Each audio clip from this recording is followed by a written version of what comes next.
can you get out of our restaurant, please? You can't just sit here all day using our internet and not spending any money. Coming back here saying, guys, I need to change it, blah, blah, blah. Saying the same thing for nearly a year. Almost a year later, Tolly's got it done. I finally got it done. Yay, clap for me. I got a nice letter from the taxman the other day saying he owes me money, and I was very happy about that. I was like, yes, Mr. Taxman, come through with that money, free money. Oh, look, guys. To where I'm excited about this, I'm so happy to report, guys. Hey guys, welcome back to my channel. If you're new around here, thanks for stopping by, and if you're a returning subscriber, thanks for coming back to watch another video. It's amazing to have you here with me again today. So as you can tell from the topic of today's video, what I'm going to be doing is another budget walkthrough video. So I've done so many of these on my channel now. I'll link the playlist up here so that you can go and check it out if you haven't yet seen it or seen any of my budgeting videos, so that you can get kind of a feel of the kind of videos that I do budgeting wise. And yeah, what I like to do is document my financial journey on this channel. So these budget walkthrough videos are a great way for me to kind of share what I'm doing step by step, in the hope that it can help you on your own budgeting journey, so that you can kind of see a real life person on a normal salary, how they kind of budget their family and finances in the UK. Because I know back when I started doing these videos, I didn't see many people that looked like me based in the UK doing these kind of budgeting videos. So I was like, do you know what, as much as I want this content and I want to see it and I'm not seeing it, let me be that content creator for other people so that they can see my videos and hopefully be inspired to get started with their budgeting, or just get an idea of how other people in the UK manage their finances living in London. So yeah, that's pretty much why I do these budgeting videos. And like I said, I have a whole series of them which you could go back and binge on. But in today's video, what I'm going to be doing is basically walking through my July budget and my spending plans for the month. So just in terms of the budgeting method that I like to use, it's basically the zero-based budgeting method, although I do it quite poorly, to be fair. But the zero-based budget method is basically the idea that all your income minus all your expenses will equal zero. So you make a conscious spending plan for all of your income ahead of the month before you start spending, so that by the end of the month, you know exactly where your money's gone, as opposed to just spending and just at the end of the month trying to look back and be like, oh my gosh, where's all my money gone? And realizing that you haven't got any money left to do the things that are important to you. By planning ahead and by creating a zero-based budget, you can kind of be intentional with where you put your money. So that's what I like to do. I haven't been the greatest at the zero-based budget, I'll put my hands up now. However, I'm definitely getting better. If you watch my most recent video where I did my June budget recap, I'll link it up there. You can see that I came in pretty much bang on the money when it came to my budget. So I had a slight overspend. Watch the video and see exactly how much that was, but I did a lot better than I had done in the month of May and all the months previously. So I'm definitely getting better at this whole budgeting thing. I'm definitely getting the hang on kind of what works, what doesn't work for my family and finances. And you know what, I'm enjoying the journey, I'm enjoying the process. It's amazing that I've been able to document it, because by the end of the year, what I'm going to do is actually watch back a few of my budgeting videos from earlier on in the year and kind of see how things have changed, what I've prioritized versus not prioritized, etc, etc. It's just good to kind of see the whole journey unfold, because I'm a work in progress. I haven't yet arrived. Listen, I'm just on the journey, same way you're on the journey, but it's just nice to document and share it with you guys, and it's nice to get that interaction with you guys in the comment section below. So with that being said, actually, in the comment section below, let me know what you think of today's budget walkthrough video, and let me know if there's any other video ideas that you want me to record on my channel. I'm actually in the process of writing my content plan for the rest of the year. I know, look at me trying to be organized, but that's what I'm trying to do anyway, be more intentional with the content plan for the year, the direction in which I want to go. So I have loads of ideas of the content I want to create for you guys, but it doesn't make sense to me just making videos on stuff that I find interesting and you might not necessarily have the same interest in it. So it's good to kind of hear what you guys want to see more, so that I can kind of incorporate that, and then we can kind of get the best of both worlds. So you get what you want, I get what I want, and everybody's happy. With that being said, anyway, I think I've made this intro a bit longer than I had intended to, so I'm just going to jump now into my July 2021 budget. Okay, so here we have my July 2021 budget, and oh crap, I just realized you can actually see from my opening balance what I ended the month of June on. So I guess you don't need to watch that video now, but it's still good to go and watch it to kind of see the breakdown of how I spent the money in the month of June. But yeah, I did end the budget, or end the month should I say, on minus 56p, which is an incredible achievement from me. Like I said, the previous month I overspent by £320, so to come in just under budget by 56p is absolutely fantastic, in all honesty, if I do say so myself. But with that being said, basically just how this budget works for the benefit of you newbies is that the income minus expenses equals zero. So we've got the income, which I've blacked out for privacy reasons, and then we're now going to break down the expenses. So what I've done is allocated all of that income to the different spending categories. So starting with the grocery, so I've increased it slightly from the month of June, because in June I went over the budget by a bit. So I was like, no, do you know what, in the month of July, let me give a little bit more to groceries, so hopefully we can actually come in on budget for once. So groceries, I've budgeted allocated £180. Takeaways, I've reduced it to £50. So the month of July is my 10-year wedding anniversary. It's also my birthday, my husband's birthday, my sister's birthday. Like literally, July is the month of celebration. So we've allocated money to fund money for us to kind of do celebratory things. But beyond that, to do takeaways ad hoc, £50 I think is a reasonable allowance, because we're going to be going out quite a bit anyway for the celebration. So to spend more than £50 on takeaways I think is a little bit excessive for us, in all honesty. So in the month of June, yeah, that's the takeaway allowance, £50. Anything beyond that is for us to do it with our own spending money allowance. So yeah, that's the allocation there. Then we've got lunch. I allocated £30 for lunch, and that's just for the days sometimes when I work in Costa, because as much as I can get away with working there all day and taking my packed lunch, I do need to buy like a couple of drinks here and there as well. Otherwise they're gonna be like, can you get out of our restaurant please? You can't just sit here all day using our internet and not spending any money. So yeah, that's why I've allocated £30 to lunch. And then we've got Costco. I didn't allocate anything to Costco, although we are actually due a Costco shop. We're just gonna have to manage in the month of July and just make do with what we have. We've still got the main things that we need, which is like toilet paper and kitchen towels, but there's a few other bits that we would want to buy from Costco now, but we can just wait on to next month to buy it in August when we have less expenses in other spending areas. So yeah, no Costco allowance this month. And then toiletries, I've allocated £40 again. So our food and household budget coming at £300 for the month of July. So hopefully I don't exceed that £300 spend this month.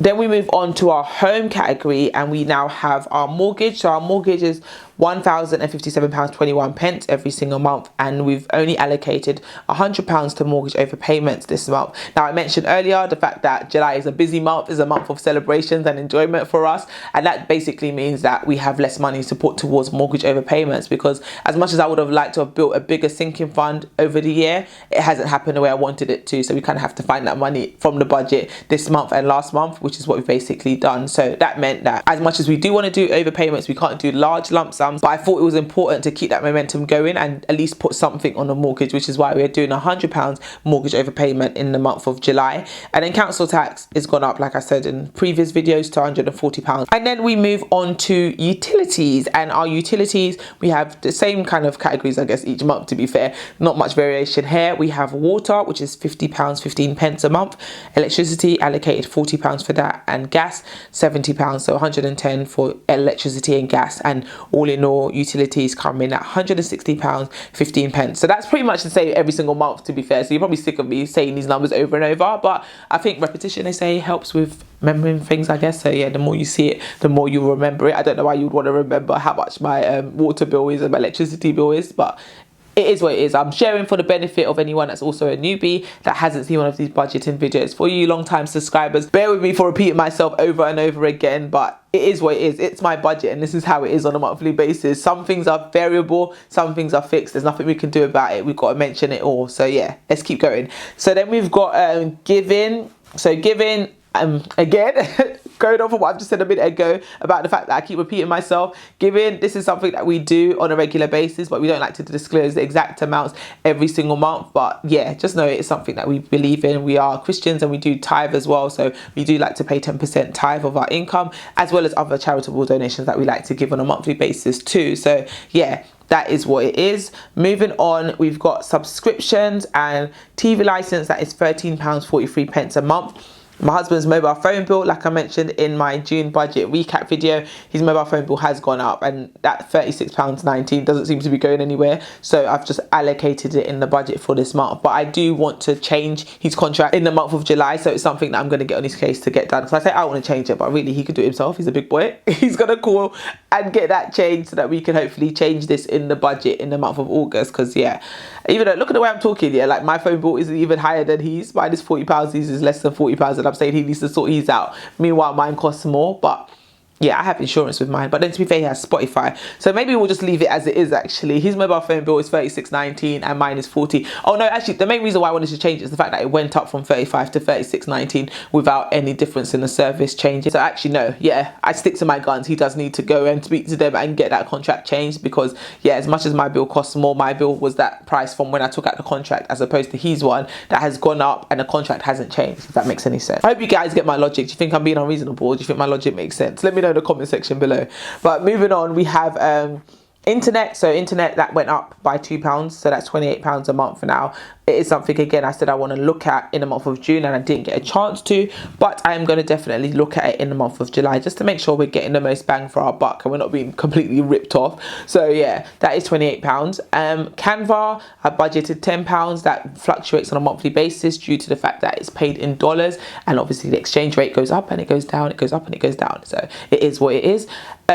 Google Drive, oh look guys, to where I'm excited about this, I'm so happy to report, guys, Google Drive is on the budget, and do you know what? It's actually been paid. I haven't put it in there yet, but that £15.99 you can see is for the annual Google Drive subscription. So whereas before I was paying that silly £1.59 every single month, coming back here saying, guys, I need to change it, blah blah blah, saying the same thing for nearly a year. Almost a year later, Tolly's got it done. I finally got it done. Yay, clap for me. I'm so proud of myself. Like, literally, I've been pestering my husband, go and sort out this Google Drive, go and sort it out. But do you know what I did? I took matters into my own hand and I got it sorted for him. And look, £15.99 has been paid for the annual subscription. So no more Google Drive on the subscriptions on a monthly basis. So happy days. Result, yeah, I'm really proud of myself. I'm really proud of myself actually, because yeah, that's something I've been procrastinating about for so long. Let's hope that the internet and mobile phone thing doesn't drag on the way that it dragged on, but yeah, £15.99, that's for Google Drive. So yeah, that's subscriptions, £143.61p. Then we move on to transportation, and look how much I've budgeted for petrol, guys. Like literally, if you've watched my budget walkthrough videos, you'll see that I usually allocate like £70 for petrol, and last month I allocated £90 for petrol, and I went over by quite a bit. And what I'm trying to do is really be more mindful of my budget on a monthly basis, so plan ahead. So like I mentioned earlier, the fact that July is my wedding anniversary and my birthday, I think I've said this so many times in this video now, like, can you see I'm excited that it's my birthday and anniversary? Anyway, because we've got all of that coming up, we're going away for our anniversary, there's just a lot of things going on that we're going to need to spend a lot of money on in terms of driving up and down. So I was like, do you know what, no, what are all the events that are going to be happening in July? Where do we need to go? How much is it going to cost? Do you know how good I was? So if we go down further, even down to fine, so that fine that you can see there that says £30, that is actually congestion charge. And I've already predicted, or not even predicted, but I've planned ahead that I'm going to be driving into London twice this month. So I've thought about all the weeks of July, all the events that are coming up, how many times am I going to need to drive into the city. I worked out it was going to be twice, so I put that into the budget. Like, look at me doing proper budgeting, like so proud of myself. But yeah, we budgeted £200 for petrol for the month of July. Hopefully my planning was good and on point, then I shouldn't go over that £200 petrol allowance. So we'll see how that goes in the mid-month check-in and then the final check-in at the end of the month. But for now, petrol was 200. Again, like what I've done with the congestion charge thing, I've done something similar basically with the whole train thing. Where am I going in the month of July? How many times am I going to need to get on the train? How many times am I going to need to get on a bus? How much am I going to need to spend on transport? And that's coming at £60 for my budget for train this month, because it's not like we're going to need to get like a weekly ticket or anything like that. It's just ad hoc trips which are going to add up. So yeah, I budgeted £60 for that. Parking, again, same logic as before. What am I doing this month? Where am I going? I've allocated £30. Hopefully that will cover my parking costs. And then just the car wash that I've talked about quite a bit in my videos recently. You can tell how much that thing has really pained me, but £16 anyway is how much I budgeted for the car wash. And I'm hoping when I come back and do my July mid-month check-in video, once having washed the car, that it is £16 and it doesn't cost me £17. But something tells me that it might actually have gone up to £17 or £18. I hope that's not the case. But subscribe to my channel and stay up to date, and I'll let you know how that goes. But all in all, this is actually a big percentage of our income that's been allocated to transport this month. We never usually allocate this amount. It's probably like more than double the amount that we usually allocate for transport. But July is a busy month. Like I said, it's my birthday. No, I'm joking. I'm not going again. But yeah, July is an expensive month. So moving on, we have fun and entertainment, and we've done the same allocations as we did last month. So for myself and my husband, we've allocated ourselves £240 each, and then £50 each for the kids for fun and entertainment. And then moving on to insurance, and we have our insurance, which I've just thought about just now as I'm talking through the numbers. We're going to go over in terms of life insurance because I haven't allocated actually or included in the number our new allocation for funeral cover, which we've added to both of our care plans. So it's actually now around 50 something pounds. So as I'm speaking this through now, I'm realizing that I'm going to be about £12 over budget. So that means I'm going to have to try and make this up in the grocery area or another one of the spending categories, so that the whole final balance still balances out as close to zero narrow as possible. But yeah, life insurance, I've put £46.74. It is going to be about 56 from what I remember from my June budget close video. But yeah, that was a mistake on my part. It is what it is. Moving on, we have my parents' life insurance, or should I say my husband's parents, their life insurance. That's £30.10. So all in all, we've allocated £76.84 for insurance for both parents. Moving on, we have childcare, and I've only allocated money for nursery for my son, and that's £455 for the month. So that, like I mentioned in my budget recap video, I keep referencing that video a lot. So if you haven't watched it, guys, go back and watch that video, because yeah, a lot of the stuff that I've spoke about here, I did speak about in a bit more detail in that video. But yeah, in that video I spoke about the fact that before, what we were doing is we were using money that we had set aside already to pay for his nursery fees, so it wasn't actually coming out of our income for the month. Unfortunately, that money is now finished, so now we are actually having to allocate the money for the nursery from our income this month. So the money that we earned in the month of June, which is what we used to spend in July, we have to now factor nursery into that cost, or into that budget. So yeah, that £455 that you're seeing here has to come out of the income that we earned in the month of June for the month of July. No more money in that pot that we had set aside. That money is finished. And yeah, nursery is expensive, kids are expensive, but they're a blessing too. An expensive blessing. Literally, they're an expensive blessing, but nah, it is what it is. £455 for nursery fees. In terms of my son's afternoon sessions, you can see there's nothing against it at the moment. That's not because there's no cost there. That was one of the costs that we had put money aside for and still had money for. So what I basically did was calculated how much it's going to cost up until the end of the term. So we've got like, what, 4 more weeks, I think, 3 more weeks, and then it's the summer holidays for them. So I put that money aside to pay for that. So it's only the nursery for my youngest son that I need to keep paying on a monthly basis up until what, next year, June, July, when he finishes and goes to nursery full time. I can't wait. Like, that means I'll have no childcare costs again, because he'll literally be there full time, because I'm working part time now. So that would be absolutely amazing. So less than a year to go and I get all that money back. Like, literally can't wait. Yeah, so miscellaneous. After my budget in June, I didn't spend any money on miscellaneous, which was great.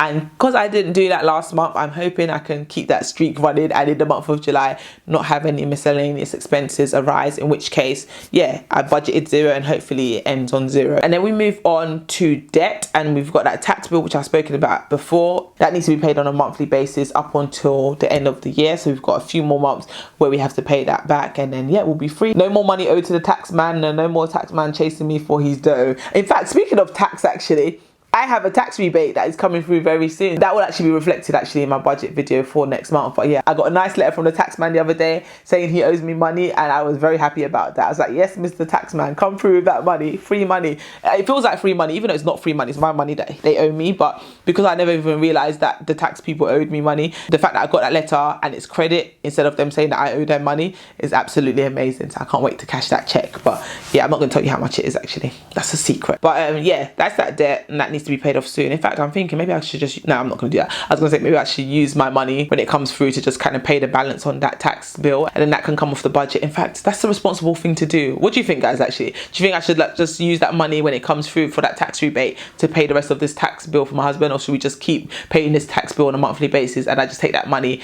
and put it towards something else? Let me know in the comment section below what you would do actually if you were in that scenario, or what you think I should do while I'm in that scenario. And moving on, we have savings, £302.80 to sinking fund, but we haven't actually allocated anything to the emergency fund. We haven't done that in a few months now, and that's just because, like I said, July is a busy month. It's my wedding anniversary, my birthday. Like, literally, I think I said it like 10 times in this video now.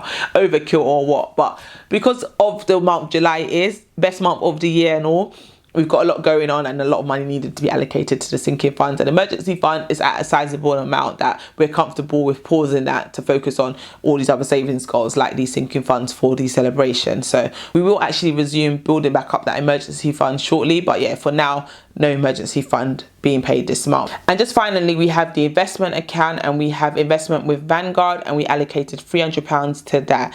So that literally takes me to the end of the budget, and as you can see, the account balance is now 0, and that's because every penny and every pound from the budget has been given a job to do. So all our income has been allocated to the different spending categories. Now my job for the month of July is to make sure I stick to those spending categories and don't go over, and actually stick to the plan in which I've created. But what I will do for you guys guys is another mid-month check-in. I think that worked quite well last month when I did the mid-month check-in. It was nice having that accountability and getting that words of encouragement for you guys to keep me going for the last couple of weeks of the month. So I'm going to try that again this month and do another check-in in a week or so. So definitely subscribe if you haven't yet subscribed. If you made it this far in the video and you haven't given it a thumbs up, give it a thumbs up. Subscribe to my channel if you haven't yet done so. Tell a friend to tell a friend, and I will see you guys soon for my next video. Thanks for watching, guys. Bye.